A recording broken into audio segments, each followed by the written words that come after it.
இப்போ சட்டசபையை பொறுத்த வரைக்கும் பார்த்தீங்க அப்படின்னா ஒன்று ஆளும் கட்சியான டிவிகே ஸ்கோர் பண்ணுமா இல்லை டிஎம்கே ஸ்கோர் பண்ணுமா அப்படின்ற ஒரு பார்வையில் தான் மக்கள் வந்து பார்த்துட்டு இருந்தாங்க. ஆனால் இது ரெண்டுமே இல்லாமல் சௌமியா அன்புமணி அவர்கள் வந்து ஸ்கோர் பண்ணிட்டாங்க அப்படின்னு எதிர்கட்சியா வந்து அவங்க செயல்படுறாங்க அப்படின்றதெல்லாம் நிறைய பேர் பாராட்டிட்டு இருந்தாங்க, நம்மளால பார்க்க முடியுது.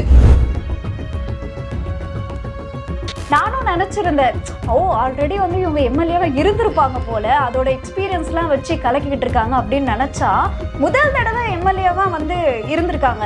ஏன்னா 2026 தேர்தலில் பார்த்தீங்க அப்படின்னா அப்போதான் முதல்லையும் அவங்க தேர்தலில் வந்து போட்டிடுறாங்க. முதல் தேர்தலில் அவங்க என்னதான் தோல்வி அடைஞ்சாலும் கூட சட்டமன்ற தேர்தலில் வந்து வின் பண்ணி முதல் தடவையாக எம்எல்ஏவா ஆகி இந்த அளவுக்கு பேசுறது வந்து பார்க்கவே வந்து அவ்வளோ ஒரு நல்ல விஷயமா இருக்கு. அதான் ரொம்ப சிம்பிளாக புரிய வச்சிட்டாங்க. இல்லை இவ்வளோ பிரச்சனை இருக்குது, இவ்வளோ டிஎம்சி தண்ணி ஒன்று, இதெல்லாம் இல்லை. ஆனால் கட்டணுமா கட்டக்கூடாது, இவ்வளோதான் பிரச்சனை. கட்டணும்னா அதுக்கு சப்போர்ட் பண்ணுங்கள், வேணான்னா இதுக்கு சப்போர்ட் பண்ணுங்க, இவ்வளோதான். அவங்க ரொம்ப ஈஸியாக சொல்லிட்டாங்க. இப்போ தமிழ்நாட்டில் வந்து 39 நாடாளுமன்ற தொகுதிகள் இருக்குது அப்படின்னா அது 50% 59 தொகுதி அது வந்து மாறப்போகுது. அதுதான் யூபிலையும், அதுதான் குஜராத்து. ஸோ அப்படி இருக்கும்போது எல்லாருக்குமே ஒரே பெர்சன்டேஜ் தானே. இதில் என்ன வந்து உங்களுக்கு ஏன் தீர்மானம் நிறைவேற்றுறீங்க அப்படின்ற விஷயத்த வந்து சொல்லியிருந்தாங்க. ஸ்கிரிப்ட் பார்த்து படிக்கிறதுல, பேப்பர் பார்த்து படிக்கிறதுல, அவங்க சட்டமன்றத்தில் பேசும்போது கூட எந்த பேப்பர்ஸும் இருந்த மாதிரி எனக்கு தெரியல. அவங்க வந்து நார்மலாக அவங்க அதை உணர்ந்து தான் பேசுகிறாங்க அப்படின்றத என்னால் பார்க்க முடியுது. அன்புமணி ராமதாஸ் அவர்கள் சுகாதாரத்துறை அமைச்சராக இருந்தபோது 2006 நீட்டுக்கு எதிராக கையெழுத்து போட்டார் அப்படின்ற ஒரு விஷயத்த அவங்க சொல்லியிருந்தாங்க. அதே நிலைப்பாட்டில் தான் இப்போ நாங்கள் இருக்கோம். அதாவது இவங்க போன தேர்தலில் பாஜகவோட சேர்ந்து கூட்டணி அமைச்சு தேர்தலில் போட்டிட்டு இருந்தாலும் கூட டீலிமிட்டேஷனுக்கான அந்த மசோதாவை இவங்க எதிர்க்கிறாங்க, நீட்டுக்கான அந்த மசோதாவை ஆதரிக்கிறாங்க. ஸோ ஒரு நடுநிலையான ஒரு கட்சி மாதிரி தெரியுது. எந்த விஷயத்தில் எதிர்க்கணும், எந்த விஷயத்தில் ஆதரிக்கணும் அப்படின்ற அந்த கிளாரிட்டியோடு அவங்க இருக்கிற மாதிரி வந்து தெரியுது. பெண்களுடைய குரல் இந்த அளவுக்கு வந்து ஜெயலலிதா அவர்களுக்கு அப்புறம் ஒழிச்சுதா அப்படின்னு கேட்டா கொஸ்டின் மார்க்கு தான்.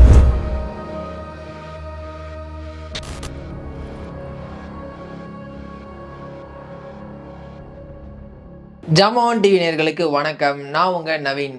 நான் உங்க தீபிகா. என்ன தீபிகா, டம்ளர்லாம் புதுசா இருக்கு? ஆக்சுவலா தமிழ்நாட்டோட ஹாட் டாபிக்கே இந்த டம்ளர் தான் தெரியுமா? என்னாச்சு?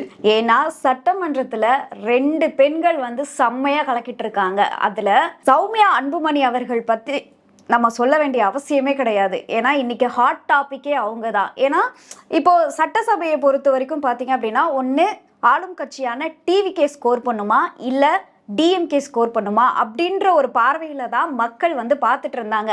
ஆனால் இது ரெண்டுமே இல்லாமல் சௌமியா அன்புமணி அவர்கள் வந்து ஸ்கோர் பண்ணிட்டாங்க அப்படின்னு எதிர்கட்சியா வந்து அவங்க செயல்படுறாங்க அப்படின்றதெல்லாம் நிறைய பேர் பாராட்டிட்டு இருந்தாங்க, நம்மளால பார்க்க முடியுது. ஆக்சுவலி அவங்க ரொம்ப ஆச்சரியம் தான். நானே வந்து சரி இந்த பக்கம் யார் ஸ்கோர் பண்ண போறா, இந்த பக்கம் யார் ஸ்கோர் பண்ண போறா அப்படின்னு பார்க்கும்போது நடுவில் குறுக்க இந்த கௌஷிக் வந்தான்ற மாதிரி அவங்க எழுந்து பேச ஆரம்பிச்சதுமே அவ்வளோ கிளாரிட்டியான ஸ்பீச் இருந்துச்சு. சும்மா எதுவுமே வந்து நான் வந்து கலாய்க்கிறேன் இல்லை வந்து சண்டை போடுறேன் அப்படின்ற ரீதியில் இல்லாமல் எங்கே ஆளுங்கட்சியை எதிர்க்கணுமோ அங்கே எதிர்க்கிறாங்க, எங்கே ஆளுங்கட்சி ஆதரிக்கணுமோ அங்கே வந்து ஆதரிக்கிறாங்க. சரி இவங்க பேசுறதை பார்த்தா இவங்க ரொம்ப வருஷமாக அரசியலில் இருப்பாங்க போல அப்படின்னு செக் பண்ணி பார்த்தா 2024 தான் அரசியலே வந்திருக்காங்க. ஆமாம், எனக்குமே ரொம்ப ஷாக்கிங்கான விஷயம் என்ன அப்படின்னா அவங்க முதல் தடவையாக இப்போ எம்எல்ஏவாக ஆகியிருக்காங்க. தமிழக வெற்றி கழகம் ஒரு புதிய கட்சி, அதில் முக்காவாசி எம்எல்ஏக்கள் வந்து முதல் முறையாக எம்எல்ஏக்களாக ஆனவங்க தான். ஆனால் பாமகவில் இவ்வளோ நாளாக வந்து அவங்க நிறைய விஷயங்களை முன்னெடுத்து பண்ணிட்டு இருந்தாங்க. நானும் நினச்சிருந்தேன், ஆல்ரெடி வந்து இவங்க எம்எல்ஏவாக இருந்திருப்பாங்க போல, அதோட எக்ஸ்பீரியன்ஸ்லாம் வச்சு கலக்கிக்கிட்டு இருக்காங்க அப்படின்னு நினச்சா முதல் தடவை எம்எல்ஏவாக வந்து இருந்திருக்காங்க. ஏன்னா 2026 தேர்தலில் பார்த்தீங்க அப்படின்னா அப்போதான் முதல்லையும் அவங்க தேர்தலில் வந்து போட்டிடுறாங்க. முதல் தேர்தலில் அவங்க என்னதான் தோல்வி அடைஞ்சாலும் கூட சட்டமன்ற தேர்தலில் வந்து வின் பண்ணி முதல் தடவையாக எம்எல்ஏவாக ஆகி இந்த அளவுக்கு பேசுறது வந்து பார்க்கவே வந்து அவ்வளோ ஒரு நல்ல விஷயமா இருக்கு. ஏன்னா மக்களுக்காக அந்த அளவுக்கு வந்து குரல் கொடுக்குறாங்க. இதெல்லாம் பார்க்கும்பொழுது அவங்க ஒரு 30 வருஷம் 40 வருஷம் முன்னாடியே வந்திருக்கலாம், இன்னும் அதாவது இளம் வயதுல வந்திருந்தாங்கன்னா இன்னும் பயங்கரமான புரட்சியெல்லாம் ஏற்படுத்தி இருப்பாங்க. வந்து நிறைய பேர் பேசுறாங்க. நீங்க சொல்லுங்க 2024 நாடாளுமன்ற தேர்தல் 26 அப்படின்னு வந்து சொன்னீங்க. அதையும் தாண்டி ஏன்னா பாமக ராமதாஸ் அவர்களாக இருக்கட்டும், இல்லை அன்புமணி ராமதாஸ் அவர்களாக இருக்கட்டும், அவங்களுடைய அறிக்கைகள்லாம் நீங்கள் படிச்சீங்க அப்படின்னா உங்களுக்கு வந்து அவ்வளோ கிளாரிட்டியாக இருக்கும். நிறைய பேர்லாம் வந்து சொல்லுவாங்க, நீங்கள் அரசியல் கற்றுக்கணும் அப்படின்னா ராமதாஸ் அவர்களுடைய அறிக்கையை படித்தாவே போதும், அதிலே வந்து உங்களுக்கான எல்லா விஷயமும் இருக்கும் அப்படின்னு வந்து சொல்லுவாங்க. ஸோ அவர் அதுக்கப்புறம் வந்து அன்புமணி ராமதாஸ், இன்னைக்கு வந்து சௌமியா அன்புமணி. ஸோ பாமகவை பொறுத்த வரைக்கும் இந்த ஜாதி ரீதியான ஒரு கட்சி அப்படின்ற ஒரு விமர்சனம் வந்து இருக்குது, அதையும் நம்ம விட்டுருவோம், அதுக்குள்ளே நம்ம போக வேணாம். ஆனால் அவங்க எடுத்து வைக்கக்கூடிய ஒவ்வொரு பாயிண்ட்ஸுமே வந்து மக்கள் நலன் சார்ந்து வந்து இருக்கும், அவ்வளோ கிளாரிட்டியாக இருக்கும். இப்போ இந்த சட்டமன்றத்திலே பார்த்தீங்கன்னா நிறைய விஷயங்களை வந்து பேசியிருந்தாங்க. ஃபர்ஸ்ட் எனக்கு ரொம்ப இம்ப்ரெஸ் பண்ண விஷயம் வந்து இந்த மேகதாதுக்கு வந்து இந்த டம்ளர் கூட நீங்கள் சொன்னீங்க, மேகதாதுக்கு அதுக்காக தான் அதை எடுத்துட்டு வந்தேன். அவங்க திரும்ப திரும்ப வந்து பயங்கரமான ஒரு விஷயம். எனக்கு அந்த டம்ளரை பார்க்கும் போதெல்லாம் அவங்க பேசின விஷயம் தான் வந்து வந்து போகுது. ஸோ இது வந்து ஒரு நல்ல விஷயம் தான் அப்படின்னு சொல்லுவோம். ஏன்னா ஒரு எல்லாருக்குமே வந்து ஒரு எக்ஸாம்பிளோட சொல்லும் போது இன்னுமே நல்லா போய் சேரும். அவங்க ஈஸியாக ஒரு டம்ளரை வச்சு அந்த பிரச்சனையை சொல்லும் போது மக்களுக்குமே என்ன டம்ளர் வச்சு இவங்க என்ன பேச போறாங்க அப்படின்னு பார்த்து அதுக்கப்புறம் ஓ விஷயம் இதுதானா அப்படின்ற அளவுக்கு வந்து அந்த அளவுக்கு அவங்களுக்கு போய் சேர்ந்துருக்குன்னு தான் சொல்லணுமே. அது அதான் ரொம்ப சிம்பிளா புரிய வச்சிட்டாங்க. இல்லை இவ்வளோ பிரச்சனை இருக்கு, இவ்வளோ டிஎம்சி தண்ணி வேணும், இதெல்லாம் இல்லை. ஆனால் கட்டணுமா கட்டக்கூடாது, இவ்வளோதான் பிரச்சனை. கட்டணும்னா அதுக்கு சப்போர்ட் பண்ணுங்க, வேணானா இதுக்கு சப்போர்ட் பண்ணுங்க, இவ்வளோதான். அவங்க ரொம்ப ஈஸியாக சொல்லிட்டாங்க. இதுக்கு இந்த விவாதம் இதெல்லாம் வேணாம். அவங்க கட்டணும்னு நிற்கிறாங்க, நம்ம கட்ட வேணாம்னு நிற்கிறோம், இவ்வளோதான். இல்லை கட்டக்கூடாதுன்றது தான் நம்மளோட இது. நான் முயற்சி பண்ணுவேன், நான் போய் பார்த்துட்டு வருவேன், அதெல்லாம் தேவையில்லாத வேலை. கட்டக்கூடாதுன்னா கட்டக்கூடாது, அவ்வளோதான் நம்மளோட இது அப்படின்னு சொல்லி தான். இந்த டம்ளர்னோட எனக்கு கொஞ்சம் வருஷத்துக்கு முன்னாடி சிம்பு இந்த மாதிரி வந்து ஒரு காவிரி இஷ்யூக்கு ஒரு ப்ரெஸ் மீட் கொடுக்காரு. அப்போ வந்து இந்த டம்ளர் பற்றி டம்ளர் தண்ணி வந்து கொடுங்க அப்படின்ற மாதிரி பேசினா அது பெரிய வைரல் ஆச்சு. அதன் பிறகு டம்ளர் அப்படின்ற ஒரு விஷயம் வந்து இன்னைக்கு தமிழக அரசியல் காலத்தில் இவங்களால வந்து ஓடிட்டு இருக்கு. அண்ட் அதையும் தாண்டி வந்து நிறைய விஷயங்கள் பேசினாங்க. குறிப்பாக வந்து வேளாண் பட்ஜெட் குறித்து ரொம்ப விவரமாக பேசியிருந்தாங்க. அவங்க என்ன சொன்னாங்கன்னா, இப்போ குறிப்பாக தமிழகத்தில் 8 கோடி மக்கள் வந்து இருக்காங்க, அதில் 5 கோடி மக்களாச்சும் வந்து விவசாயம் பண்ணுற விவசாயிகளாக வந்து இருப்பாங்க. நீங்கள் 8 கோடி மக்களுக்கு கிட்டத்தட்ட 4,72,000 கோடி வந்து பட்ஜெட்டில் ஒதுக்கி இருக்கீங்க. ஆனால் 5 கோடி பேர் விவசாயம் பண்ணுறாங்க அப்படின்னா அதுக்கு வெறும் 14,000 கோடி தான் வந்து ஒதுக்கி இருக்கீங்க. இன்னும் கொஞ்சம் அதிகமாக நீங்கள் ஒதுக்கி இருக்கணும் அப்படின்ற ஒரு பாயிண்ட்டை வந்து சொல்லியிருந்தாங்க. ஆக்சுவலி அது வந்து வேலிடான ஒரு பாயிண்ட். விவசாயிகளுக்கு ஒதுக்கப்பட்ட அந்த தொகை அப்படின்றது ரொம்ப கம்மியாக இருந்து தான் வந்து அவங்க சொன்னது. ஆனால் இப்போ இந்த சௌமியா அன்புமணி அவர்களை பொறுத்த மட்டில் பார்த்தீங்க அப்படின்னா அவங்களுடைய நோக்கம் எல்லாமே வந்து விவசாயிகளுக்காகவே வந்து இருக்கு. முக்கியத்துவம்னு பார்த்தா விவசாயிகள் தான் வந்து சொல்றாங்க. ஏன்னா விவசாயிகளை அவங்க அவ்வளோ மதிக்கிறாங்க. அவங்களோட பிரச்சனைகளை பார்க்கக்கூடிய ஒரு கட்சியே அதோட முழு முன்னோட்டமும் அவங்க பார்க்கறது, இனிமே எதிர்காலத்தில் வரக்கூடிய விளைவுகளாக இருக்கட்டும் எல்லாத்தையுமே எடுத்து எடுத்து வந்து சொல்றாங்க. விவசாயிகளுக்கு அவ்வளோ இம்பார்ட்டன்ஸ் வந்து கொடுக்குறாங்க. இது வரைக்கும் நானுமே வந்து பார்த்ததுல பார்த்தீங்கன்னா மற்ற கட்சிகள் வந்து விவசாயத்துக்காக நாங்கள் நிற்கிறோம், விவசாயத்துக்காக நாங்கள் இதெல்லாம் பண்ணியிருக்கோம் அப்படின்னு சொல்றாங்க. ஆனால் இவங்க வந்து பார்த்தீங்க அப்படின்னா நீங்கள் பண்ணதை வந்து பத்தலை, இதெல்லாம் பண்ணுங்க அப்படின்னு சொல்லி முழுக்க முழுக்க விவசாயிகளுக்காகவே வந்து நிற்கிறாங்க. அவங்க பேசின விஷயமா இருக்கட்டும், இந்த வேளாண் பட்ஜெட்லேயே வந்து அவங்க ஒரு குரல் வந்து ஒலிச்சது என்ன அப்படின்னா, இந்த நீர்ப்பாசன வசதிகள் இதெல்லாம் வந்து விவசாயிகளுக்கு அதிகமாக தேவைப்படுது. இந்த திட்டங்கள் எதுவுமே வந்து இடம்பெறவே இல்லை. ஏன்னா விவசாயம் பண்ணுறதுக்கு வந்து இந்த நீர் தான் ரொம்பவே முக்கியமான விஷயம். ஸோ அதை வந்து நீங்கள் அதிகப்படுத்துறதுக்கும் மேம்படுத்துறதுக்கும் வந்து ஒரு நீர்ப்பாசன வசதி இல்லாமல் வேளாண் பட்ஜெட் வந்து கஷ்டம்தான். மற்ற விஷயங்களை நாங்கள் நல்லாவே வரவேற்கிறோம், அது தேவைதான். இந்த கரும்பு விவசாயிகளுக்கு ஏற்றுனதாக இருக்கட்டும், அந்த சன்னரக நெல்லுக்கு வந்து விலை ஏற்றுனதாக இருக்கட்டும், இதெல்லாம் வந்து வரவேற்க வேண்டிய ஒரு விஷயமா இருந்தாலுமே வந்து அடுத்து இந்த வாழை இருக்கு, காய்கறிகள்லாம் இருக்கு, இதுக்கும் வந்து முதல்வர் அவர்கள் வந்து பார்க்கணும் அப்படின்னு சொல்றாங்க. ஏன்னா நம்ம வெறும் அரிசியை மட்டும் பண்றது கிடையாது, வெறும் கரும்பு மட்டும் பண்றது கிடையாது. எவ்வளோ காய்கறிகள் வந்து நிறைய மாவட்டங்கள்ல இருந்து விவசாயிகள் வந்து சிட்டிகளுக்கு கொண்டு வராங்கன்னு தெரியும். அதுக்கு முக்கிய விஷயங்கள்லாம் வந்து கண்டிப்பா அரசு பார்க்கணும். ஏன்னா காய்கறிகள் வந்து இல்லாம விவசாயம் பண்ண முடியாது, வெறும் நெல் மட்டுமே பண்றது கிடையாது. எவ்வளோ விவசாயிகள் வந்து நம்ம தமிழகத்துல வந்து பண்ணிட்டு இருக்காங்க. ஸோ அனைத்து விவசாயிகளுக்குமே அனைத்து வகையான பயிர் வகைகளுக்குமே நீங்க வந்து விலையை ஏற்றுறதுலாம் வந்து பண்ணணும் அப்படின்ற விஷயங்கள்லாம் குறிப்பிட்டிருந்தாங்க. ஏன்னா அவங்க விவசாயம்னா நெல் மட்டும் கிடையாது, சிறு விவசாயிகள், குறு விவசாயிகள், காய்கறி, கீரை இது எல்லாமே கவனிக்கணும் அப்படின்ற ஒரு விஷயத்த முன்வைக்கிறாங்க. கரெக்டான ஒரு விஷயம், பளிச்சுன்னு இதுதான் விஷயம் அப்படின்னு அவங்க சொல்றது மக்கள் மத்தியில் ஒரு வரவேற்பு பெற்றிருக்கு. விவசாயிகளே வந்து ரொம்பவே வரவேற்கிறாங்க இந்த விஷயங்கள்லாம். எனக்கு தெரிஞ்சு விவசாயிகள்லாம் இனிப்பு கொடுத்து சில விஷயங்கள்லாம் பண்ணது வந்து இப்போதான் நான் பார்க்குறேன். அதே போல் எல்லா விவசாயிகளும் கொண்டாட வைங்க அப்படின்றது தான் அவங்களுடைய கருத்தாக இருக்குது. விவசாயம் குறித்து இவ்வளோ ப்ரீஃபாக வந்து சொல்லியிருந்தாங்க. இன்னொரு புறம் டீலிமிட்டேஷன் பிரச்சனை குறித்தும் வந்து ரொம்ப அழகாக வந்து சொல்லியிருந்தாங்க. மக்கள் தொகை பேஸ் பண்ணி வந்து இந்த டீலிமிட்டேஷன் அப்படின்ட்டு கொண்டு வரப்படல, எல்லாருக்குமே 50% தான் அப்படின்னும் போது தமிழ்நாட்டுக்கும் அதே தான், யூபிக்கும் அதே தான், பீகாருக்கும் வந்து அதே தான். இதில் என்ன வந்து முரண் இருக்குது அப்படின்ற ஒரு விஷயத்த அவங்க வந்து சொல்லியிருந்தாங்க. இதில் மத்திய அரசு இன்னும் கிளாரிஃபை பண்ண வேண்டிய விஷயங்கள் நிறைய இருக்குது. பட் அவங்களுடைய பாயிண்ட் ஆஃப் வியூவை அவங்க வந்து சொல்கிறாங்க. இப்போ தமிழ்நாட்டில் வந்து 39 நாடாளுமன்ற தொகுதிகள் இருக்குது அப்படின்னா அது 50% 59 தொகுதியாக அது வந்து மாறப்போகுது. அதுதான் யூபிலையும், அதுதான் குஜராத்லையும். ஸோ அப்படி இருக்கும்போது எல்லாருக்குமே ஒரே பெர்சன்டேஜ் தானே, இதில் என்ன வந்து உங்களுக்கு ஏன் தீர்மானம் நிறைவேற்றுறீங்க அப்படின்ற விஷயத்த வந்து சொல்லியிருந்தாங்க. அமைச்சர் ஆதவ அர்ஜுனா பேசும்போது தொகுதிகள் குறைக்கப்படும், அதனால் நாங்கள் இதை எதிர்க்கிறோம் அப்படின்னு வந்து சொல்லியிருந்தாரு. அதுக்கான ஒரு விடையாக தான் அவங்க வந்து சொல்லியிருந்தாங்க. அது நான் ரொம்ப வேந்த ஒரு விஷயம் என்னென்னா, ப்ரெஸ்ஸை ஹேண்டில் பண்ணுற விதம் இருக்குல்ல. இன்றைக்கி முதல்வர் விஜய் அவர்கள் மீதே இந்த விமர்சனம் வந்து இருக்குது. ப்ரெஸ்ஸை வந்து மீட் பண்ணுறவருக்கு தைரியம் இல்லை, இந்த மாதிரி பல விமர்சனங்களை எதிர்க்கட்சிகள் வந்து வைக்கிறாங்க. அதே மாதிரி எதிர்க்கட்சி தலைவர் உதயநிதி அவர்கள் பேசும்போது பேப்பர் பார்த்து படிக்கிறாரு, ஸ்கிரிப்டடாக இருக்குது, அதை பார்த்து படிக்கிறது நிறைய தப்பு பண்ணுறேன், இந்த மாதிரி விமர்சனங்களும் இருக்குது. ஆனால் ஒரு ஃபர்ஸ்ட் டைம் எம்எல்ஏ ரொம்ப ஈஸியாக வந்து ப்ரெஸ்ஸை ஹேண்டில் பண்ணதை பார்க்கும்போது ரொம்பவே வியப்பா இருக்கு. ஆமா, ஏன்னா இது வந்து எனக்கு தெரிஞ்சு டிஎம்கேக்கு வந்து ஒரு பதிலடி கொடுக்குற மாதிரி இருக்கும். நீங்க வந்து என்ன சொல்றீங்க, தாவேக்காவா இருக்கட்டும், புதுசா வந்த எம்எல்ஏக்கள்லாம் எக்ஸ்பீரியன்ஸ் இல்லாம எப்படிங்க நாட்டை ஆளுவீங்க, எக்ஸ்பீரியன்ஸ் இல்லாம உங்களுக்கு எப்படி வந்து திட்டங்களை பத்தி தெரியும், எக்ஸ்பீரியன்ஸ் இல்லாம நீங்க எப்படி வந்து மக்களுக்கு செய்வீங்க அப்படின்னு. எக்ஸ்பீரியன்ஸ் வந்து விஷயமா இருந்தாலும் கூட அதுக்கான செயல்பாடுன்னு ஒன்று இருக்கு இல்லையா. நீங்க ஆட்டோமேட்டிக்கா பண்ண எக்ஸ்பீரியன்ஸ் ஆக போகுது. ஆனா யாருக்காக நீங்க பண்ண போறீங்க? ஒரு சேவை, மக்களோட சேவை தான் வந்து எம்பியா இருக்கட்டும், எம்எல்ஏவா இருக்கட்டும், அந்த சேவையை நீங்க கரெக்டாக கொண்டு போய் நீங்கள் எங்கே வந்து வாதாடணுமோ அங்கே வாங்கி மக்களுக்கு கொண்டு வரதே மிகப்பெரிய ஒரு விஷயம்தான்.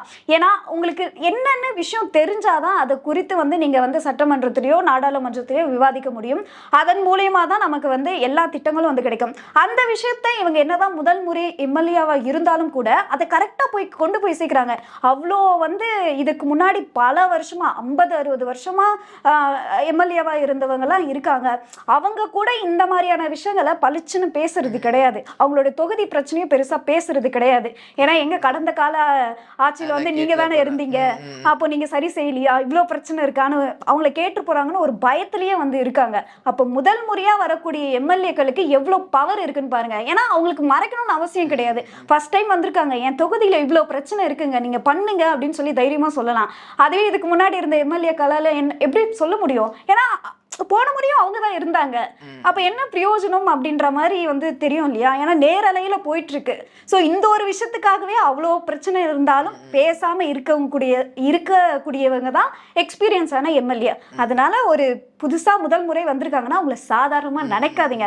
அதுக்கு எக்ஸாம்பிள் சௌமியா அன்புமணி அவர்களே சொல்லலாம். ஸ்கிரிப்ட் பார்த்து படிக்கிறதுல, பேப்பர் பார்த்து படிக்கிறதுல, அவங்க சட்டமன்றத்தில் பேசும்போது கூட எந்த பேப்பர்ஸும் இருந்த மாதிரி எனக்கு தெரியல. அவங்க வந்து நார்மலா அவங்க அதை உணர்ந்து தான் பேசுறாங்க அப்படின்றத நல்லா பார்க்க முடியுது. அண்ட் இன்னொன்று, நீட்டுக்கு எதிராக அவங்க சொன்ன சில விஷயங்களுமே வந்து ரொம்ப வியப்பா இருந்துச்சு. ஏன்னா அன்புமணி ராமதாஸ் அவர்கள் சுகாதாரத்துறை அமைச்சராக இருந்தபோது 2006 நீட்டுக்கு எதிராக கையெழுத்து போட்டாரு அப்படின்ற ஒரு விஷயத்த அவங்க சொல்லியிருந்தாங்க. அதே நிலைப்பாட்டில் தான் இப்போ நாங்கள் இருக்கோம். அதாவது இவங்க போன தேர்தலில் பாஜகவோட சேர்ந்து கூட்டணி அமைச்சு தேர்தலில் போட்டிட்டு இருந்தாலும் கூட டீலிமிட்டேஷனுக்கான அந்த மசோதாவை இங்க எதிர்க்கிறாங்க, நீட்டுக்கான அந்த மசோதாவை ஆதரிக்கிறாங்க. ஸோ ஒரு நடுநிலையான ஒரு கட்சி மாதிரி தெரியுது. எந்த விஷயத்துல எதிர்க்கணும், எந்த விஷயத்துல ஆதரிக்கணும் அப்படின்ற அந்த கிளாரிட்டியோட அவங்க இருக்கிற மாதிரி வந்து தெரியுது. இது நம்ம மட்டும் பாராட்டல, தமிழக மக்கள் மட்டும் பாராட்டல, அங்க உள்ள இருந்த நிறைய மினிஸ்டர்ஸே வந்து பாராட்டினாங்க. குறிப்பா வந்து நிதித்துறையினுடைய அமைச்சர் மரிய வில்சன் பேசும்போது, சௌமியா அன்புமணி பேசும்போது நிறைய வேலிடான பாயிண்ட்ஸ் சொன்னாங்க, ஆக்கப்பூர்வமான விஷயங்களை வந்து சொன்னாங்க அப்படின்னு வந்து பாராட்டி இருந்தாரு. அதன் பிறகு கால்நடைத்துறையினுடைய அமைச்சர் கமலி அவர்களும் வந்து அதை பாராட்டி இருந்தாங்க. ஸோ இந்த மாதிரி எதிர்கட்சிகளா இருந்தாலும் கூட அவங்களும் வியக்கிற ஒரு லீடரா, ஒரு என்ன சொல்றது, ஒரு மெம்பரா அவங்களுக்கு வந்து இன்னைக்கு சட்டமன்றத்தில் இருக்கிறத பார்க்கும்போது ரொம்ப சந்தோஷமா இருக்கு. ஒரு பெண் லீடர் அதுவும் இல்லாம. ஆமா, அந்த கட்சியோடைய இப்போ இருக்கக்கூடிய, முன்னாடி எப்படி இருந்துச்சுன்னா எனக்கு தெரியாது, ஆனா இப்போ அவங்களோட மைண்ட் செட் எப்படி இருக்குன்னா, கடந்த கால ஆட்சியில எங்களுடைய ஆலோசனைகள், எங்களுடைய குரல்களை அவங்க காது கொடுத்து கேட்கல. ஸோ அதனால நாங்க பெருசா வந்து தெரியல, நாங்க வந்து ஒரு ஜாதி கட்சி அப்படின்னே வந்து பெயர் சூட்டப்பட்டிருக்கு. ஆனா இந்த ஆட்சி வந்து அது காது கொடுத்து கேட்குறாங்க. என்ன அப்படின்ற பிரச்சனையை எடுத்து அவங்க சரி செய்யும் பொழுது அப்போ நாங்கள் அதை பாராட்ட தானே வேணும் அப்படின்ற மாதிரி சொல்கிறாங்க. அதே போல் என்னென்ன விஷயங்கள் வந்து மக்களுக்கு தேவையோ அது ஆளும் கட்சி தவறு செஞ்சாலுமே அதை எதிர்த்து நாங்கள் கேள்வியும் கேட்போம் அப்படின்ற மனநிலை இருக்கு இல்லையா?